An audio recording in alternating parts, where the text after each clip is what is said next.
Oh, hello, Illumineers. It is time to take a rest from your quest and check on into the Lore Keepers Inn. And today is the first edition of my series about Limited. And I've talked about Limited before with my beginners series of like how to do Limiteds. Technically I did Sealed 101, but if you know how to do Sealed, you can figure out Draft pretty fast. But today, the goal is to talk about specifically the cards in Archasia's Island. So Archasia's Island is now coming out on a little over a week from now, March 7th. So my goal is to release an episode a day that's going to cover essentially all the cards that are in the set and talk about it from a limited standpoint, because I'm sure there's lots of videos out there that say this is the best card, this is the worst card, but a lot of these cards, they're going to be good or not good based on what else is in the set. So we're going to go through each card one by one and we are going to rate them. And you might say, well, how are we going to rate them? Lovely that you asked. So I've created this rating scale. So you might hear people have like the bombs and the other stuff, the dregs. I'm just going to say, there's anywhere from 5 to 1 pip. So 5 pip is something that you're going to include. You'd have to come and explain to me in court why you didn't include it. Then there's a likely include. That means you're probably going to include it. Maybe you won't. Maybe there's just better stuff. Maybe it's not the synergy you're going for. But 4 is like, you're probably going to put it in your deck. 3 is it depends, maybe you have better cards. Maybe it works with what you have. Maybe it doesn't. It really is dependent on you, your play style, what you pulled, what you drafted. So 3 is just kind of, I don't know, it depends. 2 is conditionally include, which means I'm probably not going to include it. It's going to go in a separate pile of like, I'll look at everything. I'll keep my 5 stars, then my 4 stars, and then my 3s and 2s. I'm like, I don't know. And then we have our 1 star, which is like, I'm never including it. There's no situation where I'd include it. Now, this is where you might say, well, I would include it. That is the best part about all of this, is a lot of it is subjective and it's based on your comfort level, but this is my rating. So never include means I'm probably not even going to like keep it in a pile. The way I like to do it is I'll start with my piles of, yes, this is absolutely going in my deck, and then my mediums, and then there's just like the get out. So there's a 5-star pile, 4, 3, and 2, and then there's 1, which I'm not looking at it again. Maybe I will to show somebody like, can you believe I got this card? Luckily, there's not a lot of 1-star cards in this set, but we'll get into it. So the first video is going to be Amber, then Amethyst, Sapphire, Ruby, and Emerald, and Steel. So I did it in the wrong order there, but you got it. We're going to do one of each of the colors. And then finally, we're going to do dual inks. And I'm going to do one video just to talk about, the best, what you need to know, like a 10-minute video for just the in and out. But for these videos, these are for like the people who want to come into Limited and kind of freak people out. They're like, I've read every card. I know what the synergies are. You might not know this, and I'll talk about this a little bit in the finale, but I did a lot of analysis. I read every single card, looked at every single synergy, and we're going to talk a lot about those synergies in this video. So we'll go ahead and get started with the first Amber card, which is, we're starting out on an extremely high note. It is King Stefan. Some might say this is not the most exciting card. Certainly not the most exciting card to start with. So you're probably wondering, what is she going to rate it? This is what they would call a true vanilla card. I rated it a 3, and that is because he is a 4/7 and he's going to be on the board for a while. He can deal some damage. He can work with others. So he's definitely a maybe. And that's just because depending on what else you have, you really need a big body that absorbs damage and can deal it. So King Stefan gets 3 stars for Amber. So our next card we're going with is Roger Radcliffe. Now, I love the puppies. This is something that's heartbreaking. This set, when it was being revealed, Bolt, first image, and then you saw Lady. And so you're like, oh my gosh, we're in Puppy City. We are not in Puppy City. In this set, we have 3 puppies. So any card you read, like this one, Roger Radcliffe Dog Lover, it's whenever this character quest, you may remove 1 damage from each of your puppy characters. You're like, each? Yeah, there's 3 in the whole set. So are you going to have more than 1 puppy? Probably not. Sealed, you're opening 6 packs. Drafts, you've got 4. Now you've got packs and you're passing. So maybe you could pick up every puppy. But this is like a not great. I put him down at a 2-star, and that is because there are 3 puppies in the set. he is inkable and he is a 1-drop. So that's inched him to like the maybe, because when we talk about sealed, you really want to make sure you have a curve. It's pretty bad to go a turn without doing anything because oftentimes limited is a race. So in this case, because he's inkable and there's only 13 1-drops, he might make it in. It's not it won't happen, but it's like, I don't want to. So Roger Radcliffe, you are going home with 2 stars. Now we're still on the theme of dogs. Dogs come up a lot here. And we're talking about Trusty, loyal bloodhound. This is a 2, inkable, and it has support. So this is the one where when it quests, you can add their strength to another chosen character this turn. So support can be very helpful. And I think it's helpful in this set because when we talk about removal, there really isn't a lot of removal. There's one card that's like true removal where you get to banish a character, and that's the 7-cost inkable action out of order. So you're going to be wanting to challenge sometimes, and your challenging is going to be only dependent on how strong your guys are. So him questing, giving 2 to somebody could help put it over the edge, especially like it's evasive or something where he's hitting for, he's like too short. My goodness, this support's can be very helpful.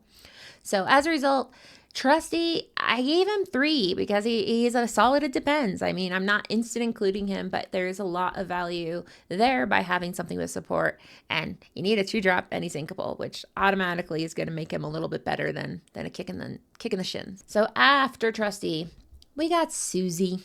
Now Susie, they do call her a vanilla in the sense that she has no ability. She has quite the flavor text here. Susie is a master seamstress. She's a 4. She's inkable. She's a 3/4, so 3 strength, 4 willpower, and she quests for 2. So I don't know. I mean, anytime that you quest for 2, I find my personal philosophy is so much in limited is racing, especially my store does best of 1. So man, you want to go first and you just want to like blow past the other person and hope that they're chasing you as fast as, or maybe they're not chasing you as fast as they can. You're going as fast as you can. So Susie is a 3 because she quests for 2 and she's a 3/4. I'm probably going to include her. She goes in the maybe. Yeah, she's not going right away. I like to sleeve as I go. So like a 5 is getting sleeved right away. This one's not getting sleeved right away, but she's a strong contender because her stats, she's healthy. She's a healthy little girl. So Susie, you get 3 stars. Moving on, we have Mittens. Mittens is a 5 uninkable. It's a 4/5 bodyguard. So bodyguard, I love so much in limited. I love bodyguard most of the time, but in limited, it's super good. And in limited, when there's no removal, suddenly like amazing.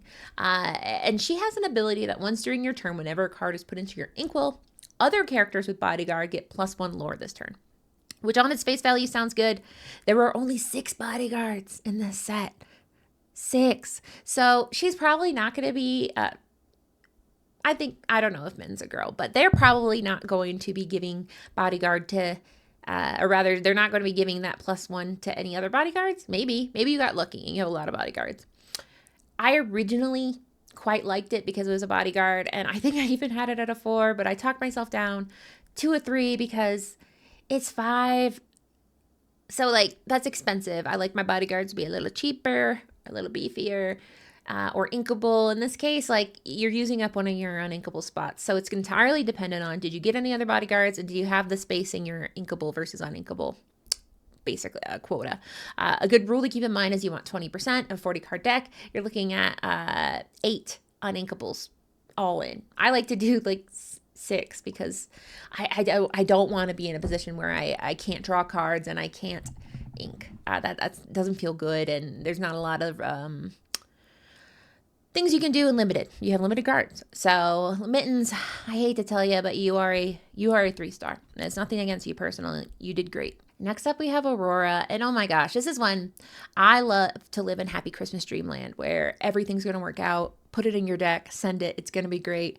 Unfortunately, you should not build a deck around Happy Christmas Dreamland. You need to be realistic, which is why I did a data analysis. So that way I'm maybe a neighbor of Christmas Dreamland, but I'm not in Christmas Dreamland. So this card is Aurora. She's a 3 inkable Waking Beauty, and she's a 1/4. Now she's a singer 5, and you're like, well, singer is great. Well, what if I told you there's only 5 songs in this set? And the songs are 1 cost, 2 cost, 2 cost, 5 cost, 5 cost. So singer 5 can only work for 2 of the songs. So I would not pick this card based on the Singer ability, and if it's just this set. And we are speaking exclusively about doing Archazia's Island as its own situation, as its own set. You're not like mixing in other packs.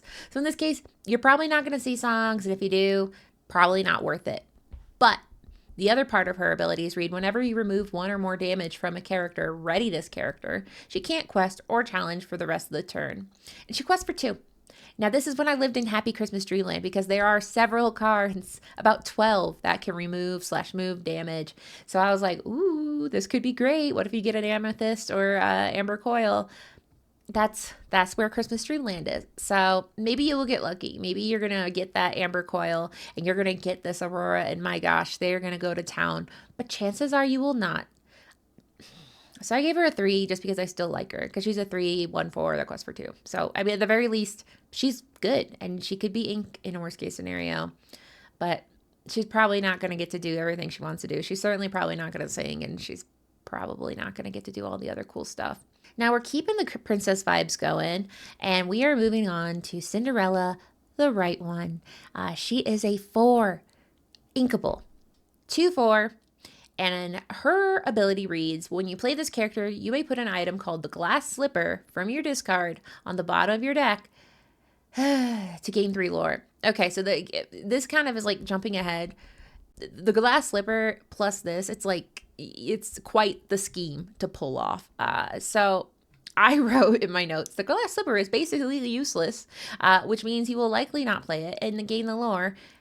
However, for that's inkable, that's a 2/4, the quest for 2, those things are good. So it's kind of like everything in the middle, probably not going to happen. I think I put the Glass Slipper as 1, like, don't ever put this in your deck. But it's not the worst card. So I put it at a 2 just because it was so offensive to me that her whole ability hangs on something that's going to be extremely hard to pull off and limited. But I was feeling really nice. No, I wasn't. I was feeling mean. She's a 2-star. So I'm sorry, Cinderella.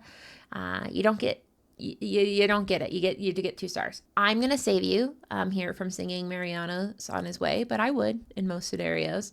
But here we have Mariano Guzman, the handsome suitor, who's a 3 inkable. While you have a character named Dolores Madrigal in play, this character gets +1 lore, which sounds good. There's only one Dolores, so not great. And the Dolores herself is not great. So even if like you pull the Dolores, you're probably not putting her in your deck. Therefore, like, he's not going to get a benefit. So this is another one where I put it as a 2 stars for Mariano. And that's just because he's inkable and he's a 3/4, but that's about it. He's a body. So I'm not putting him in unless I've gone through every other card and I'm like, Mariano, get in here. So 2 stars for you, Mariano. I apologize. This next one is Candlehead, Dedicated Racer. It's a 2 inkable. 2/2, so 2 power, 2. I don't have to, you know what 2/2 means. You're good by now. So Candlehead, Dedicated Racer is 2/2, and when this character is banished, you may remove up to 2 damage from chosen character. I love removing damage. I think that's good, you know? Is it good enough to like be like instantly putting your deck? Absolutely not. So you'd have to worry about sequencing because, you know, you could run her into something. You could challenge with something and they get 2 and then you run this racer into that person you just challenged and then you heal and you could make it work to your advantage. I don't know. I still think it's a 3 it's a definite maybe, especially just because removing 2 damage is always great. And let's be honest, she is a 2/2, so like she's gonna get banished, and she's gonna be she's not gonna be on the board for a long time. And it's whenever. That's the other thing that I quite liked about it. It's not just on your turn, your opponent's turn. It's anytime she's banished, you get to do that. So because of you, because of that, Candlehead, you're sitting there at a 3-star. I'm giving you 3 stars. You're sitting in the maybe. So good. That's not so bad. Now this one, I was tricked a little bit at first because I saw him. I'm like, instant 5. That happened a few times when I saw the cute dogs. But this one is Bolt, Dependable Friend, 4 inkable, 2/4, quest for 2, and he has support. So once again, that's when you quest, you get to add that 2 to another character. So you're gonna use him for quest for 2, and then you can donate that 2. I love support. And I really think that support's going to matter a lot in this set because, like I said, there's no removal.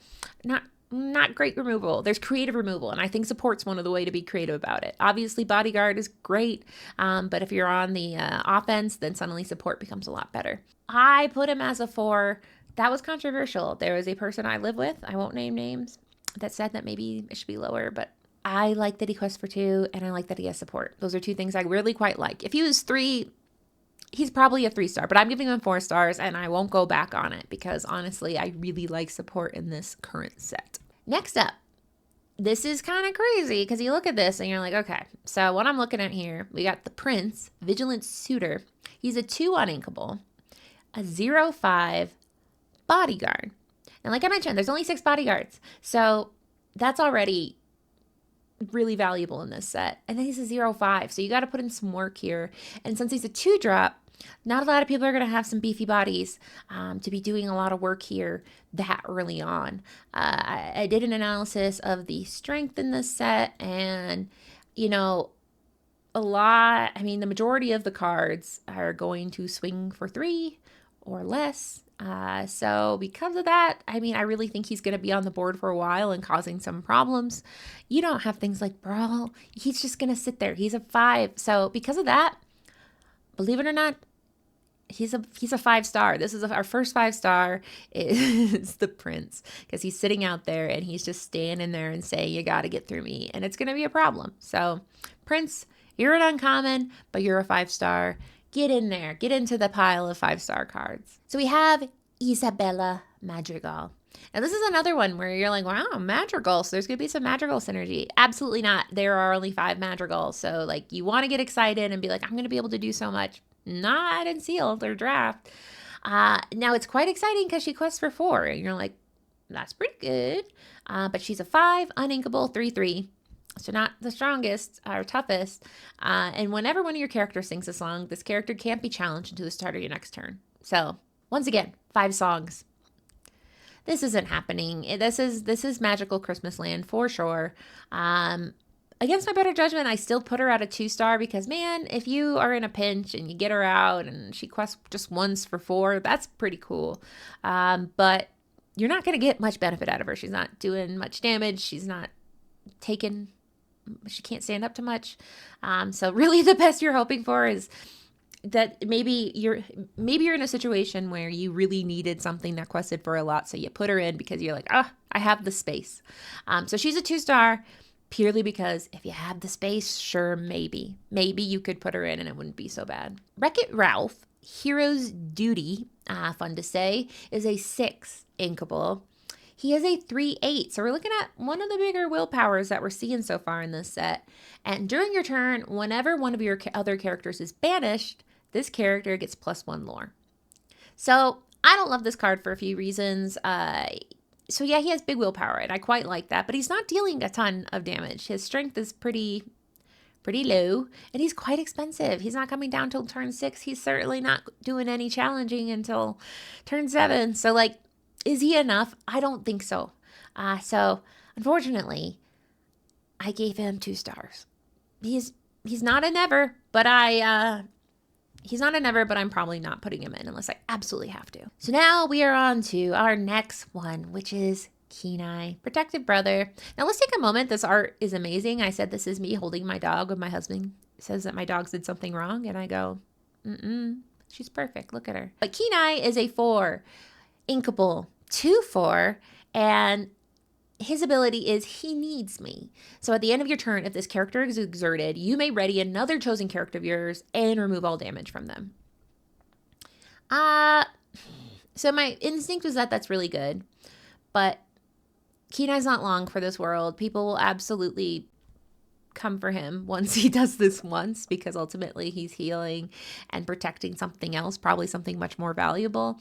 He only quests for 1, which is another kind of problem here, and he only has 2 strength, which isn't super impressive. So whatever takes him down, probably not gonna be taken down by him. It's not gonna be a trade, likely. So because of that, he is a 2, but if you had some kind of healing synergy, for some reason you put in Aurora because you're like, I believe in her and I pulled her and I can't believe it. Or, you need to round out your curve. Sure. But Kenai, unfortunately, You are 2 stars, but you're 100 stars in my heart. This is another one where I looked at it and I'm like, I love it. But no, okay, we need to be realistic. We're not in Magic Christmas Land. We're not in Magic any land. We're in the real world here. And it is Minnie Mouse Storyteller. She's a legendary. She is 2 uninkable, a 1/2, and her abilities read, whenever you play a character, this character gets +1 lore this turn. And whenever this character quests, choosing opposing character loses strength equal to this character's lore until the start of next turn. So I'm like, that's pretty good, but like, that's really hard. So like maybe if for some reason you built a deck and you know you're going really wide and this is like some kind of end game maneuver you have, it's a lot to put in. It's a lot. So yeah, probably not a good idea because I mean, you're not playing her on turn 2 for sure. So you'd be keeping her and wanting her in the late game. And then you're also hoping that you have enough cards to slam down like a couple 1 and 2 drops. So this is firmly in Magic Christmas Dreamtown. So unfortunately, I did give this 1 star and I didn't feel good doing it, but dang it, it's just, oh, you can put it in your pile of cool cards to show people later, but I don't think you should be putting this in your sealed or limited deck by any stretch of the imagination. Now, we're on a happier note. We're moving on to Snow White, Fairest in the Land. She is a 4 inkable and a 2/2. So the stats are like 2/2.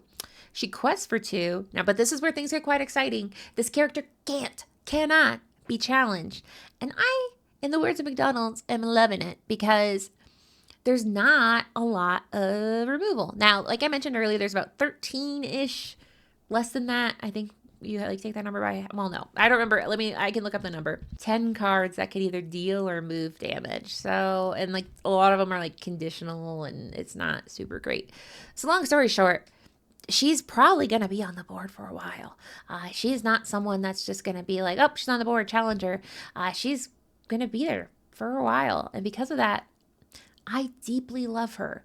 I gave her 4 stars because I will say she is a 4. I wish she was a 3 drop. That would make her just like the most wonderful thing. But because she is a 4 cost and you're not going to get to quest with her until turn 5, I gave her a 4 star. But I love her and I think it's beautiful and I really hope she I just put her down and she's like, nobody can do anything about me. I'm going to quest with all my robot forest friends. So 4 stars for you, Snow White. Everybody, so I'm putting this on a podcast. So you know, I look excited and I am excited because we have Coda, a smallish bear. I have not seen the movie Brother Bear. I don't need to. I like this bear. Please don't tell me he's a terrible character because I'm deeply a fan of him and his 3 fish.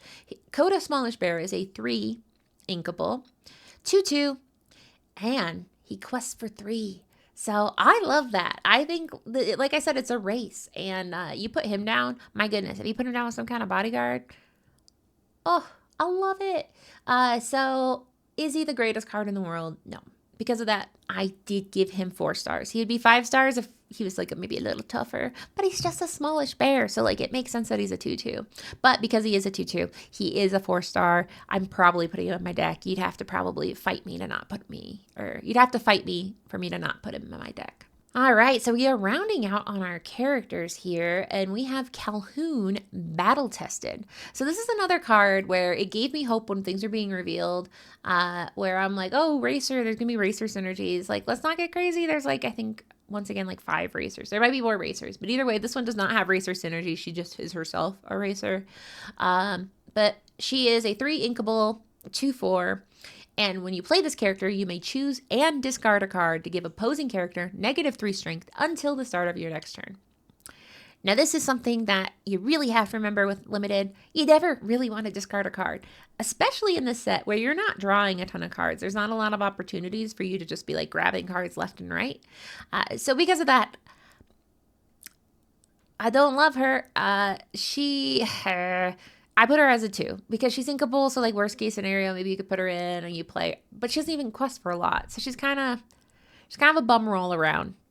So she is unfortunately 2 stars just because of that I'm not discarding cards. And now it's a May. So like keep that in mind. If it's a May, technically you can put it in your deck because you needed to round out your 3 costs. And if you watch my sealed or limited video, we'll talk about the curve and filling it out and things like that. So she's not a never. but my goodness, she is absolutely a 2. Next, we have another Madrigal. It's Peppa Madrigal, as she is a 3 inkable. Look at her on a sunny day. She's a sensitive sister. I can relate to that. She's a 2/4, and whenever one or more of your characters sings a song, gain 1 lore. You might say, Katie, songs? Yes, there are only 5 songs. So Peppa, I don't want to tell you this, but you're basically useless. You're not going to hear a lot of singing in this game, at least not in sealed or draft.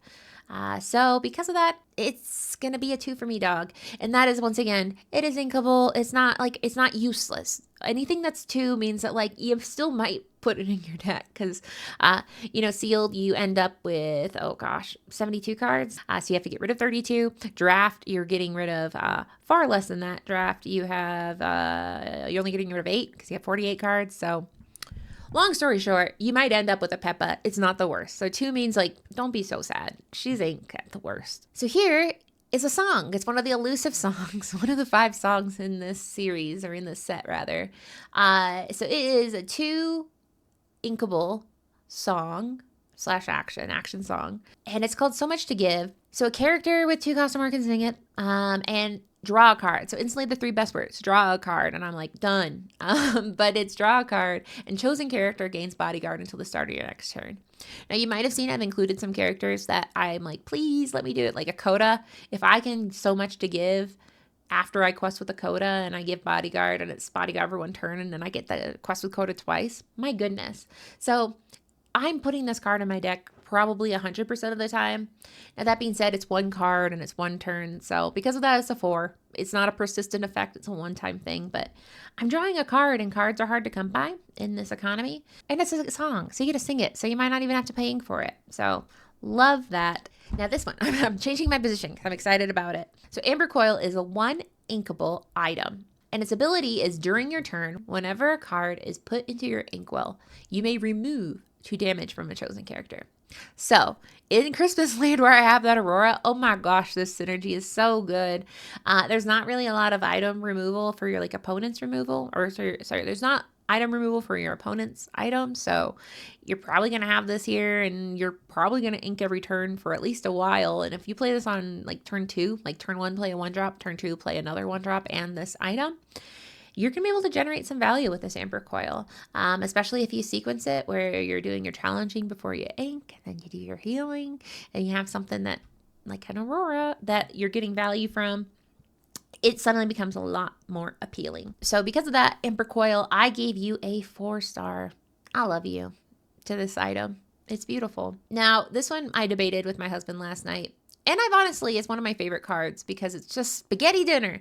It is spaghetti dinner 2, uninkable. It's an item. So we are talking about our elusive suite of items. When I say elusive, there are 14 items in the set, which is actually not crazy to have 14. That's not like the most unheard of thing in the world, but it's one of the 14 items. And so this one is, you exert the spaghetti dinner and you pay 1 ink.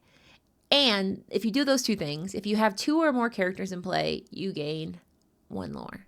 So it's a lot to do here. I mean, because you're playing it, you gotta have an ink, and you gotta have 2 characters. So like for example, an item you can do the turn you play it, but you're not gonna be able to do this the turn you played until turn 3. I don't love it. It's slow. It's taking up a lot of real estate as far as ink, because you're kind of paying an ink to do it, and you have to pay 2 ink to play it, and it's uninkable. And so that's my thing, is I always think like, do I want this in my hand just haunting me? And the answer is no, I don't. So I gave it a 2-star. It's not a not at all, but it's definitely not my first choice, but I do love it. I don't think there's any sauce on that spaghetti, so more investigation to be done on the spaghetti dinner. All right. So I'm resisting the urge to sing the Canine Crunchy songs because we are at Canine Crunchies. And it's not a song, it's an item, which is like womp womp, which is why I don't have to sing it. But Canine Crunchies is a 1-cost item, 1 inkable. And it reads, you can be a champion too. Your puppy characters get +1 willpower. 3 puppies, so probably not doing anything. I did briefly say, but what if you have some synergy with items and you're trying to like get rid of this card? No, it's unfortunately a 1. I don't want it to be a 1. I want it to be better. I want there to be puppies everywhere. But unfortunately, we are in a situation where there's not many puppies. And that's just it's the way it's got to be. We are on to our last amber. Can you believe it? It's not good. It's a 2 uninkable, the glass slipper. Now I'll pause and say glass slipper does have one of the prettiest enchantments of this set. But my God, let's read it together. Perfect pair. You may only have 2 copies of glass slipper in your deck, which thank you, but in limited, not a problem. You might get 2 of 1 card, but it's a rare, so probably not a problem. So then you get to the next part, search the kingdom. So get your notebook. So you're going to banish this item. Then you're going to exert one of your prince characters. Then you're going to search your deck for a princess character. And you're going to reveal it to all the players. And then you're going to put that card in your hand. And then you're going to shuffle. But let's look at the facts here. Yes, there are 13 princesses. So there are princesses, not a ton, but there are 13 of them. There are 2 princes. So to exert him to do this ability and to have this slipper that's truly doing nothing as it sits there. It's just quite sitting there waiting for a prince to do something to go get a princess. And you better have a really great princess you're going to go get. I gave it a 1. I don't like it. It's too much work. My biggest advice that I'll say, don't ever try to get cute. I love trying to get cute and being like, ooh, I'm going to make this work and everybody's going to think I'm so smart. You don't have to be smart. You do have to be smart, but don't try to be cute because you're trying to be cute pulling this off and it's probably not going to work. And then you're just sitting with this glass slipper that's truly just sitting there and looking pretty, but it is pretty. So that's it. We went ahead and re-rated. So like I said, we're going to go through each of the colors to give you a breakdown of what we're dealing with here. There's 24 of each color. Then the last video is going to be our duel. And that is 60 cards. So this is one of the shorter-ish ones. And, we'll go from there. But for now, that was our amber. As a recap, we had a couple 5 stars. We got the prince.